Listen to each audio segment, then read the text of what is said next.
Welcome to Washington. I am Blake Berman. This is The Hill on NewsNation. Here's where we begin tonight. A deal announced in the Middle East that's being watched from Charleston, South Carolina, all the way to Seattle, Washington. It's the largest order of jets in the history of Boeing. That's pretty good. In terms of the jets, that's fantastic. So that's a record, Kelly, and congratulations to Boeing. Get those planes out there. This is the deal that you heard about right here, first on the Hill. Qatar Airways with a massive Boeing purchase as the president is in the Middle East. We are live in Doha. We're also live in Charleston, South Carolina, on what it means for one of the country's biggest companies and two local communities. Plus, air traffic troubles. With the transportation secretary, you see there, he's talking to our Joe Khalil. What he had to say to Joe coming up here on the Hill tonight. Also this evening, the president's agenda and the fate of that quote-unquote one big beautiful bill. We'll show you why one lawmaker falling asleep might actually be viewed as progress. I'll explain. And in the hot seat today she was. Democrats turned up the volume when the DHS Secretary Kristi Noem took to the witness chair. Why is your opinion better and have more authority than the Supreme Court? Investigators, two judges, an immigration court that all said he was MS-13 and was removed from this country. But you understand, that is you saying that. And if you would be quiet, because I'm reclaiming my time. But are the Democrats picking the right fight on this one?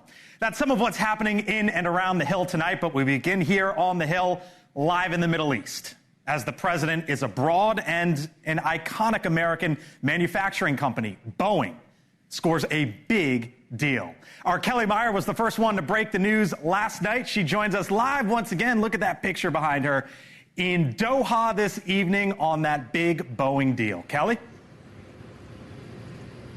Yeah, a gorgeous view. And you played there off the top, President Trump. He mentioned, Kelly, this is a big deal. I thought for a second he was talking with us at NewsNation. But of course he was talking about Kelly, the CEO at Boeing, as they made this big announcement. But we did break that news here first on the Hill on NewsNation 24 hours ago. A source familiar telling us that Qatar Airways had secured that deal to get the 150 Boeing jets purchased.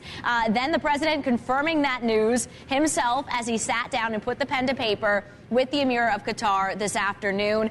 The source told me that this could reach upwards of 200 jets, and the White House later clarifying in their fact sheet that this is, in fact, 210 American-made Boeing 787 Dreamliners and 777X aircraft, a $96 billion deal. The president saying there that it could reach up to $200 billion. But it's not the only deal that we're talking about here during this trip in the Middle East for the president. NVIDIA, whose CEO was at the Saudi lunch yesterday, said it will sell hundreds of thousands of AI chips in Saudi Arabia. America's ABM, Advanced Micro Devices, and Saudi Arabia's Humane announced a $10 billion partnership to develop AI infrastructure. And Saudi Arabian firm DataVolt, they said they'll invest $20 billion in AI data centers and energy infrastructure in the U.S.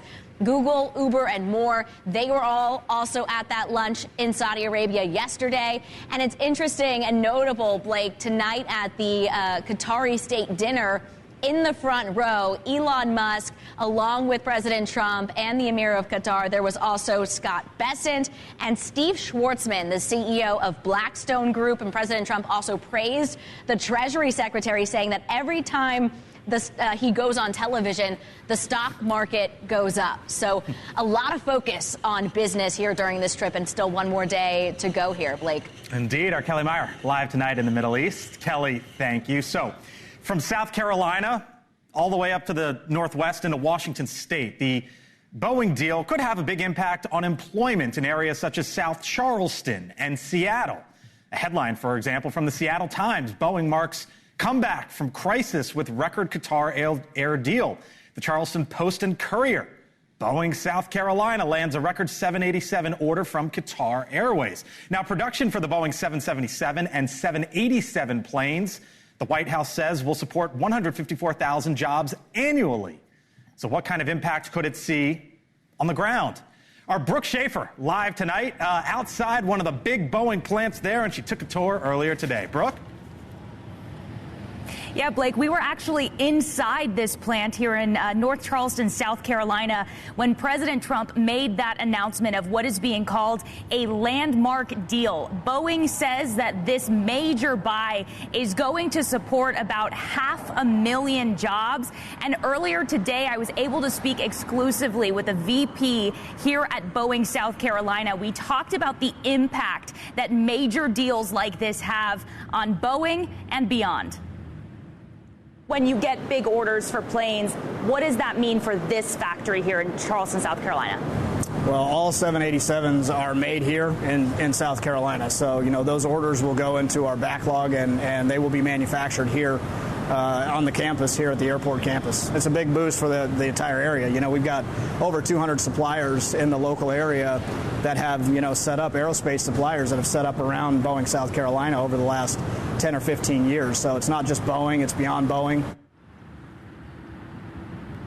And Blake, something to note here, all of the company's 787 planes are made here in North Charleston. So some of the planes from this order will be made right here in South Carolina. About 130 planes from this order will be made here. A source familiar told us that this deal will take some time to be produced. Of course, we're talking about 200 planes here. This source telling us this will be produced and delivered over a 7-year period. But this, of course, a major boost to Boeing and also to this North Charleston area. They are hoping for more jobs and more money flowing into this area. Blake? Brooke Schaefer live for us tonight in South Carolina. Brooke, thank you. Joining me now here on the Hill, Mick Mulvaney, the former congressman from South Carolina, former Trump White House Chief of Staff, NewsNation contributor, and Chris Stirewalt, host of the Hill Sunday Senior Fellow at the American Enterprise Institute. Hello, gentlemen. I have to get my Stirewalt smirk down. I don't have it down. He's got a different he's got a different look every day, and I can't. I might need to get my title up, sitting next to you guys. What did Connell call you? The Miami what? Anchor babe. Miami anchor babe. How am I not supposed to smirk? I mean, come on. So you were the White House Chief of Staff when there was one of these big deals in Vietnam in 2019. Here's where I want to start. How does all this get put together, Mick? Because you talk about a foreign country, which the President of the United States doesn't have jurisdiction over. You have a private company, which the President of the United States doesn't have jurisdiction over. But yet we see these deals come together. How does all that happen? Look, it's not like the president of either party is there negotiating these deals. They don't have the authority to do that. They're not his airplanes. Right. But presidents of both parties should be the best cheerleader for the country, and they should be out there encouraging foreign nations to buy our stuff, and you can sort of push them and encourage them to do the right thing and buy our products. So what happened to the deal in Vietnam, it was probably the same thing that happened here. It took months worth of negotiations on the front end. Maybe there's a couple things to wrap up on the very end, but you always want to make that announcement, just like we did in Vietnam and just like they did Negotiations involving the White House, though, or not necessarily? Most of the stuff would be between Boeing and Qatar. So, look, this is a big win for South Carolina, big win for Washington. But when you think broadly here, Chris, for a second, what people feel on a day in and day out basis is what's their credit card, what's their bank account. They see the stock market, it's either up or down. In this case, it's basically flat year to date. But then the president and the administration is going to tout deals like this. Where does that rise given the other two of how am I doing with my own situation and what's going on in the markets? I thought it was interesting. The president said that when his Treasury Secretary talks, the stock market goes up. Yeah. Yes, you know why? Because he's usually countermanding something that the president has said before. Look, the whipsaw back and forth, is it up, is it down? We have new inflation numbers. Inflation is going in the right direction in one way, but in another way, it's stubborn and pernicious. People do know that the prices are high, and we haven't even gotten to the hard part of the tariffs yet, right? We're only getting the first wave of this, and look, how this all works out, who knows? But I will tell you this. Do you know why you don't accept the gift of a Boeing 747 from the Qatari government? And by the way, we should remember the Qatari government is no walk in the park, right? These have been accused of being state sponsors of terrorism, funneled money to Hamas, all of this stuff. And then they give this gift to the president for his use. And what are most people going to talk about today when it comes to Boeing, Donald Trump, and Qatar? They're going to talk about the gift of the plane, not the jobs. What about the relationship? Because there was a fascinating story in the Free Press. It was the first thing I read this morning, or one of them. how Qatar bought America. The tiny Gulf nation has spent almost $100 billion to establish its influence in Congress, universities, newsrooms, think tanks, and corporations. What does it want in return? There's that. Obviously, there's the very complicated relationship with the Saudis. And then here's what the president said today as it relates to Iran. I hope you can help me with the Iran situation, because it's a perilous situation, and we want to do the right thing. We want to do something that's going to save maybe millions of lives. So how does the president sort of view the Middle East right now, as you see it, and his role of trying to navigate and reshape? Well, it's a big blurry situation, right? The personal business of the Trump family, the business of the Boeing Corporation, the business of denuclearizing Iran, all of it looks like it's in one big cauldron, right? And everything is mixed in this place, and it's hard to say which part wins out. It's hard to say what gets which advantage, but I do know this. The Saudis have a mobile McDonald's to follow Donald Trump around when he makes his royal progress through Riyadh. And indicative of people who know how to suck up to and flatter the person who's coming to visit them. I expect that Donald Trump, who doesn't have to face voters again, is having a heck of a good time going over there and doing all this stuff. I think there's something else here, which is I think what you're seeing is the Trump administration sort of telegraphing to the rest of the world, we are ready to move beyond sort of the old world order. There's a reason we didn't go to France or to Germany, that things are starting to sort of look differently in the world. And maybe we're going to have a closer relationship with the Gulf countries than we have in the past. And maybe we're not going to have as close a relationship as we have with our traditional European friends. And I think that's a very powerful message to send, is that things are not going to look the same in the middle of the 21st century. But it does send another message, and that message is perhaps if you buy $2 billion worth of Trump meme coin, perhaps if you do deals with the Trump family, and if you go to Europe, if you go to other places, it's harder to get people to do that. Whereas in the Persian Gulf states, they're like, yeah, this is a way of doing business. We provide money to your family and your businesses, and then you do deals with us. I would note to Mick's point of sort of the new world and whatever that may or may not look like. I think it was notable. The president went to the Middle East.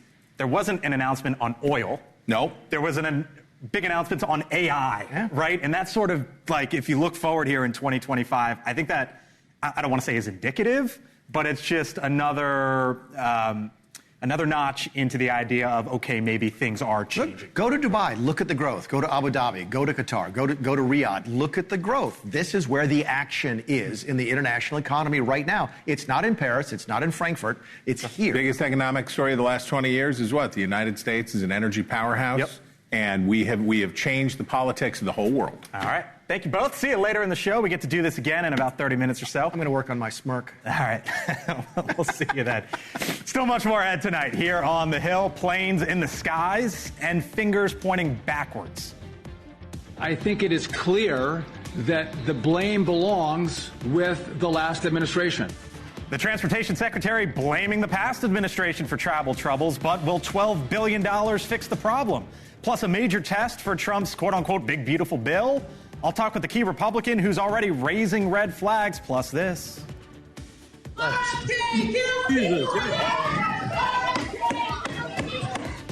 What went on up on Capitol Hill today? Welcome to Washington. This is the Center of Politics. I'm Blake Berman. Thanks for being with us tonight. We're back here in 4 minutes. See you then.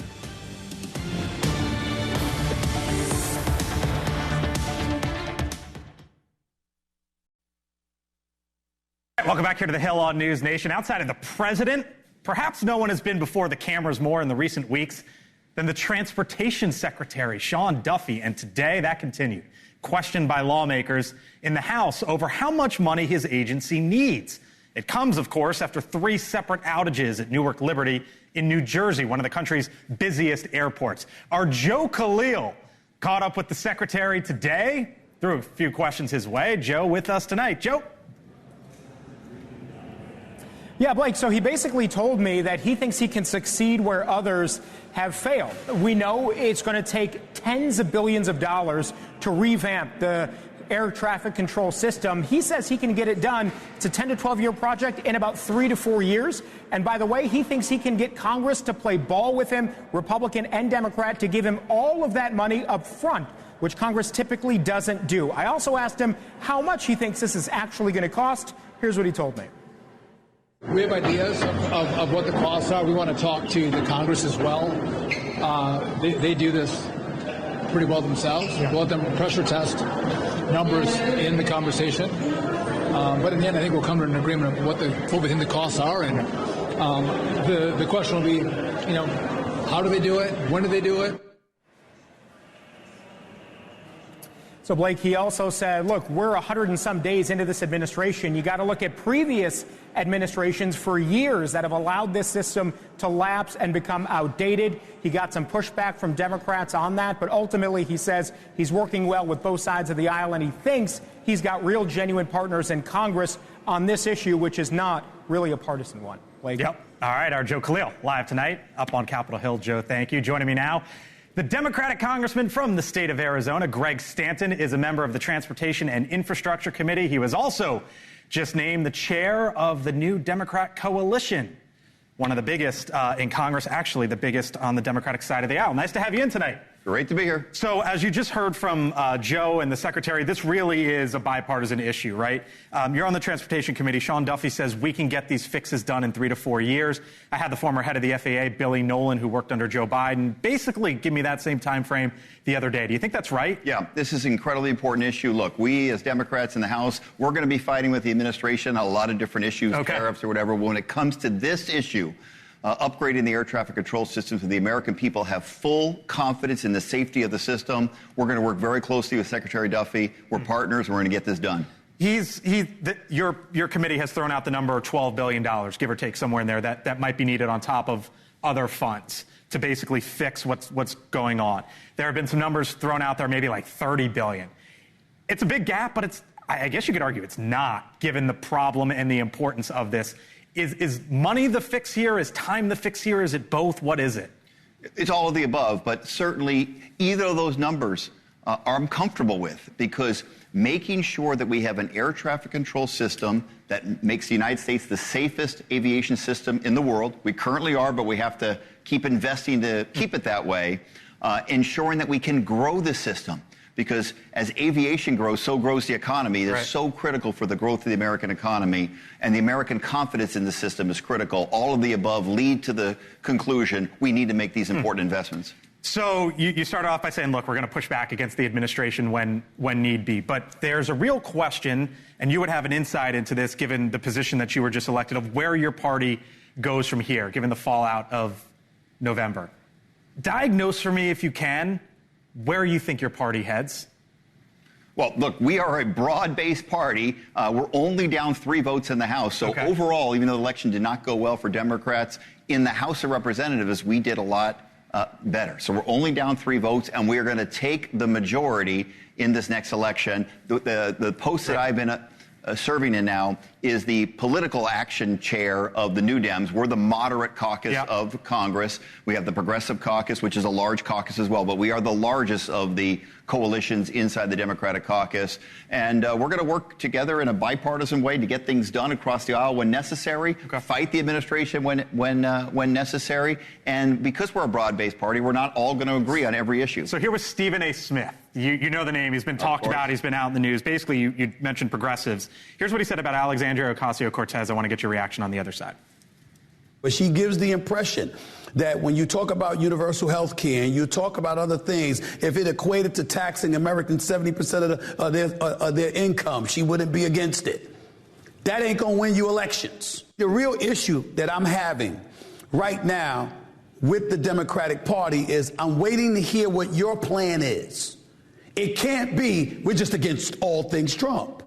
Is he right there? Can't be against all things Trump. And then what is the plan? I was waiting to see what his prediction was on the Knicks Celtics tonight. But as long as he's talking politics, I guess we'll talk Has politics. he hit on to something there, though? Well, look, obviously, we are uniting against Trump, particularly on this bill that's going through Congress right now, which would decimate the Medicaid system, which tens of millions of Americans would rely on. I'm the class of 2018. Remember, that was the year we elected dozens and dozens of new Democrats because the Republicans were going after the Affordable Care Act, and we said we're going to fight to protect the Affordable Care Act. The American voters do not want people taking away their health care, and the Medicaid system is not just important to people who receive Medicaid. As you know, this supports rural hospitals in red America, and rural hospitals will close if they move forward with this plan. So we're going to unite because it's the right thing to do, and it's good politics to fight for health care. Got to leave it there. Nice to see you as always, Congressman Greg Stanton, Democrat from Arizona. Appreciate it. All right, still much more ahead tonight. Here on the Hill, the House pulls an all-nighter, one congressman even falling asleep. But I'm going to tell you why that actually might show progress. I'll talk with a Republican on the other side who's trying to pass the president's agenda. Stay with us.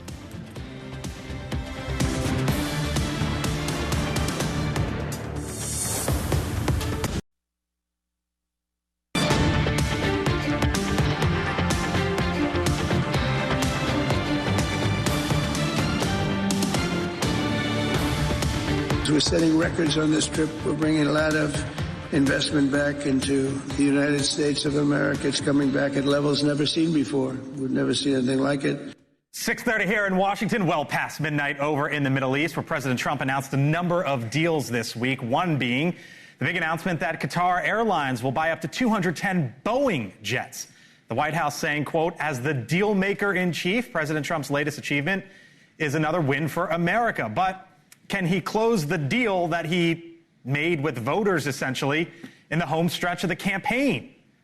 His tax agenda. Republicans pulled an all-nighter last night, marking up the president's, quote, one big beautiful bill, which includes some of the president's top priorities. Republicans are trying to bridge some gaps on some pretty big issues.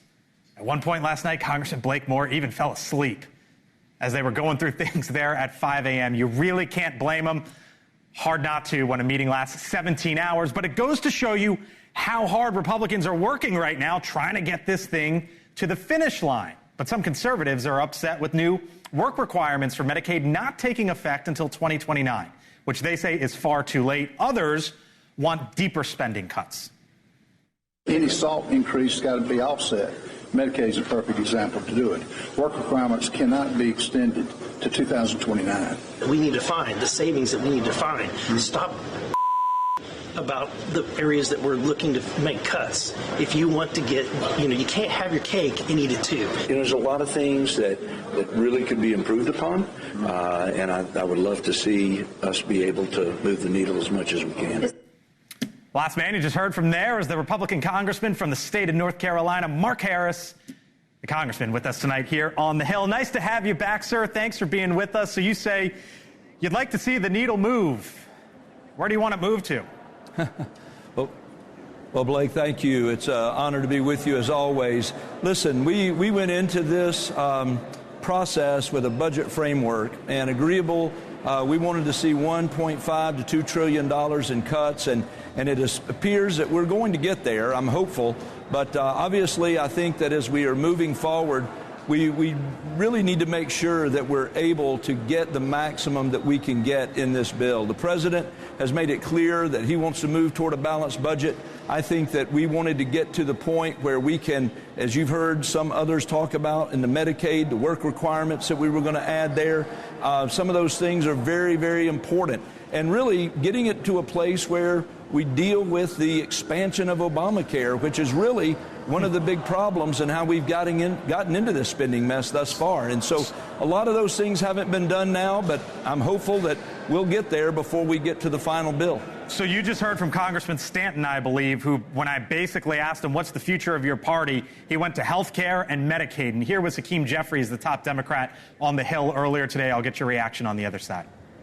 House Republicans are trying to jam another GOP tax scam down the throats of the American people, where the overwhelming majority of the benefits will go to the wealthiest 1% in the United States of America, and they want to pay for it by sticking us with additional debt, trillions of dollars of additional debt.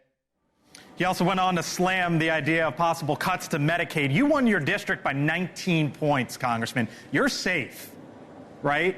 But if you put forward a bill that has real changes to Medicaid and cuts to Medicaid, do you worry that flips the House? Do you worry that puts Senate Republicans, some of them, in a tough spot?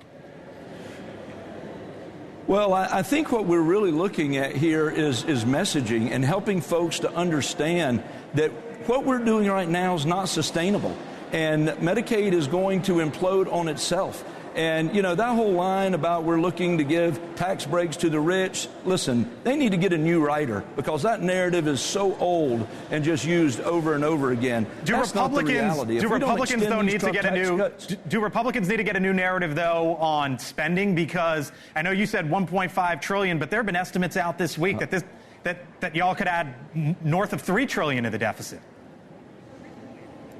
Oh, I think before it's all said and done, I'm in favor of getting up there toward the $3 trillion. But we've got to get something that's manageable. And I agree. We've got to be more aggressive in our spending cuts and doing some things, not putting off these work requirements for 4 years. In Washington, oftentimes, that's just a way of saying it's never going to get done. And we've got to be more aggressive and serious about what we're doing, but help people understand we want to preserve Medicaid. And if we don't take care of it for who it was intended for, then we're going to lose it completely because it's not sustainable. We're headed toward a $1 trillion cost for the program that is not going to be sustainable. So listen, we've got to extend the tax cuts because we want to make sure that every American doesn't see a huge tax increase. And so that's critical, and we've got to maintain that. I thought there was a fascinating moment up on the Hill today. There's been a question. I think most folks would think it's reasonable, Congressman. Why are members of Congress allowed to trade stocks, right? You guys get information, and some might say, are they trading off it? I don't know. But this House Speaker, Mike Johnson, was asked about it today, about a possible ban on stock trading.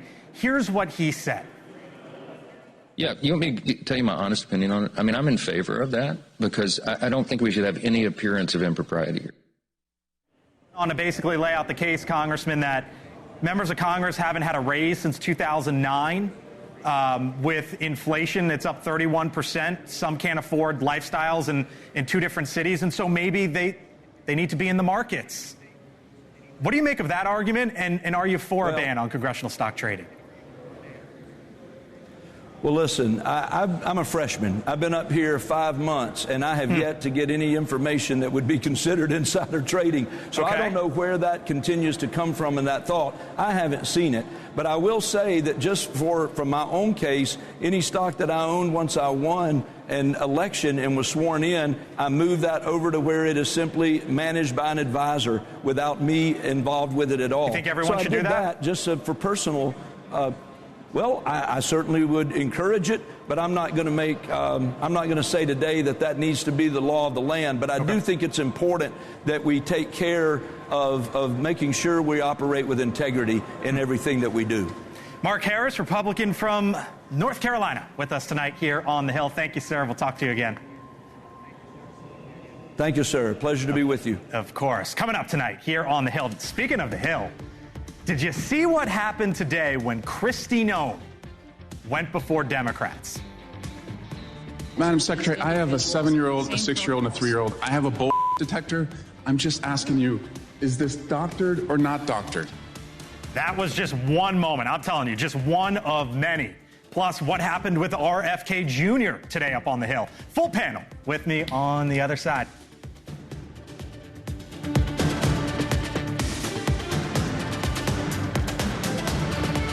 For joining me here on NewsNation. No matter where you are, America's fastest growing, down the middle, unbiased, breaking news coverage is always at your fingertips. Download the NewsNation app or go to newsnationnow.com to learn how.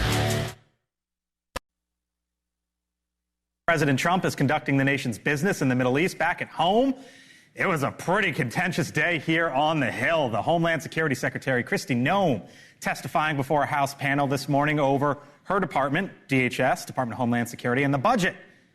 But budget concerns were not the topic when Congressman Eric Swalwell pressed the secretary on a photo of what appears as Kilmar Abrego Garcia's tattoos on his hand. Of course, He has been the subject of national headlines, political division, since he was deported from Maryland, eventually to a jail in El Salvador. The administration says he's an MS-13 gang member, but his legal team has denied the allegations involving the tattoos. Is it doctored or not One thing doctored? that's important to remember is that every single time a case is built... Madam Secretary, I have a 7-year-old, a 6-year-old, and a 3-year-old. I have a bull detector.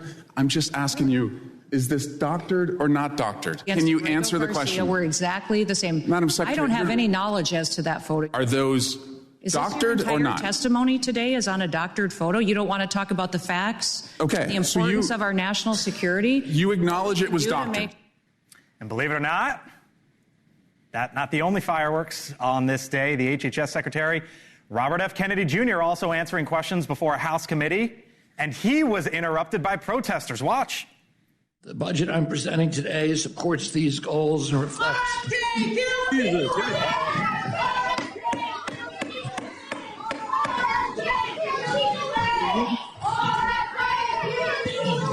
The witness will suspend. The committee will come to order. Capitol Police are asked to remove the individuals from the hearing room. One of those protesters who disrupted the hearing and was subsequently yanked out by Capitol Police, the Ben & Jerry's ice cream co-founder, Ben Cohen. All of this in a matter of hours up on Capitol Hill. Welcome to Washington. Full panel here with me now. Mick Mulvaney, NewsNation political contributor, former Trump White House chief of staff. She is the national political reporter for The Hill. Of course, Julia Manchester. Chris Stirewalt, host of The Hill Sunday, senior fellow at the American Enterprise Institute.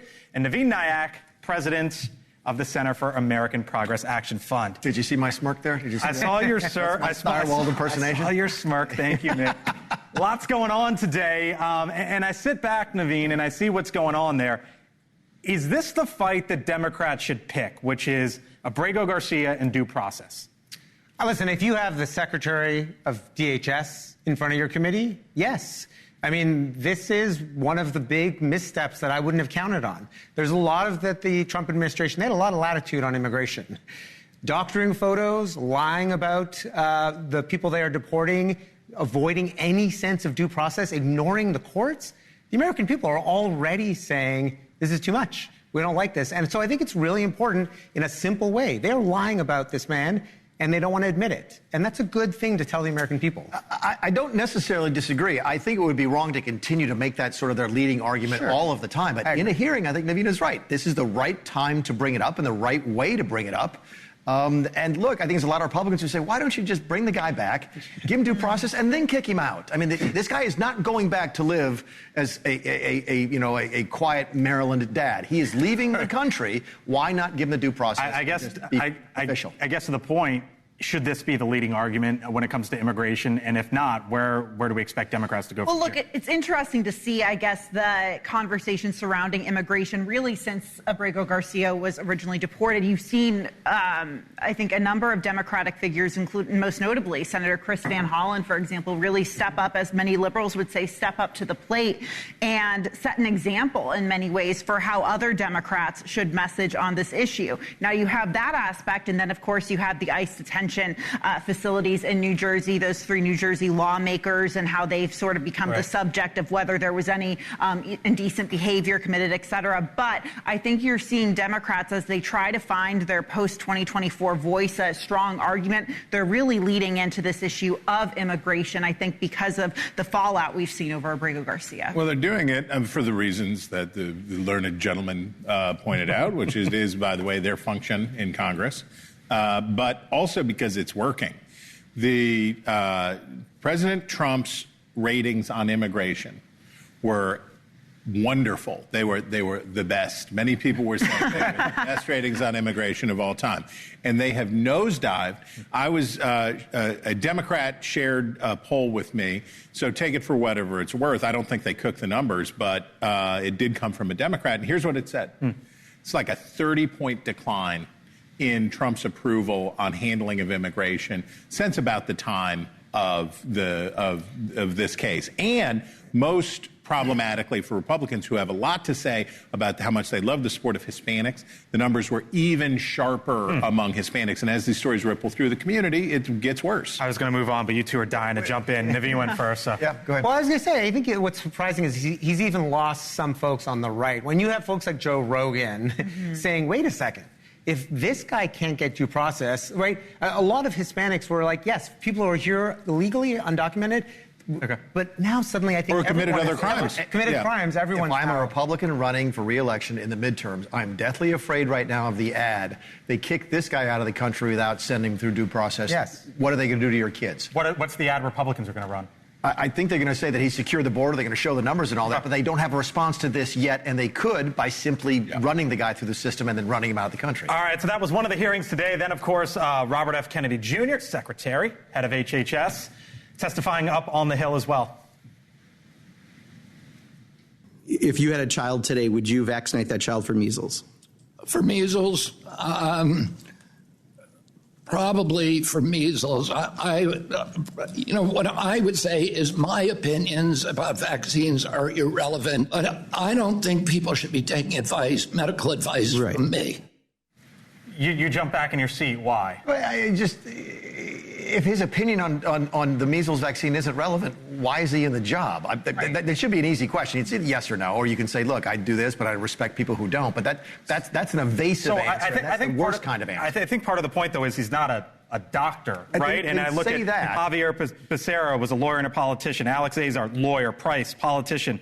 Matthews Burwell, budget director. Price was a doctor. He was a doctor. Okay. Sebelius, politician. I just brought a budget director to you as well. So I guess a lot of these folks haven't necessarily been. Price was, as you point out. I get it's a lead with that, but you can't say my opinion about vaccines is irrelevant. There are a lot of doctors who work for him at the inside HHS, and this is a 90-10, 95-5 issue. Measles. Right. We're not talking COVID vaccine. We're like, measles vaccine is decades of science, and people are not afraid of this until these conspiracy theorists are, and now the head of HHS is promoting these conspiracy theories. This is really I don't think it's the wrong answer other than to not answer it, and he didn't answer it. Well, and on that point, politically, this just gives so much fodder to Democrats. You're going to have, Republican lawmakers asked about this. I mean, I know that, we can talk about the semantics of it, et cetera, but that's a soundbite. That's a soundbite I would imagine we're probably going to hear in the midterms in ads running up to those. So the other soundbite from RFK Jr. today, Chris, was,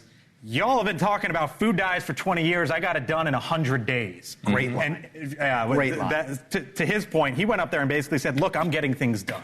So in the aftermath of the coronavirus pandemic, public mistrust in the institutions of health is as high as it's ever been in the time that we've been tracking it. There is a reservoir of goodwill and interest in the public with alternative jazz, right? Whatever kind of stuff that they want to do. And that's fine. The thing for RFK is, I don't know if this is the job for a well-intentioned questioner. This sounds like a guy who's got a podcast, doesn't sound like a guy who's setting policy for the Department of Health and Human Services. And that may be the problem. But I do think there is goodwill underneath there available to him because people are skeptical and do have their doubts. All right. Thank you all. Appreciate it. Thanks for being with us tonight. Still to come here on the Hill, a grand entrance for President Trump in Saudi Arabia. My take on the other side, something I noticed in this moment, and I'm going to link it to something else. Plus, Elizabeth Vargas reports. Coming up just 8 minutes out, she'll be talking to the Los Angeles District Attorney and a cousin of the Menendez brothers following a judge's decision to resentence them. That's about 8 minutes away. My take, though, other side of the break. Stay with us.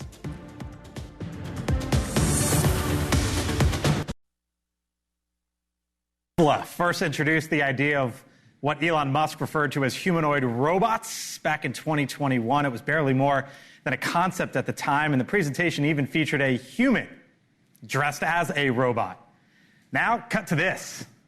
Today's status update of Tesla's Optimus. Woof. Musk's team posted this video to X today, and yes, my goodness, look at that. An Optimus doing a jubilant little two-step there, perhaps maybe reacting to Tesla's stock. Thing through the roof in the last couple weeks here. Maybe it's an Indiana Pacers fan. Who knows? Because they moved on to the Eastern Conference Finals last night. One thing, though, is for certain as you watch this video, the future is here upon us. And a reminder of that tonight.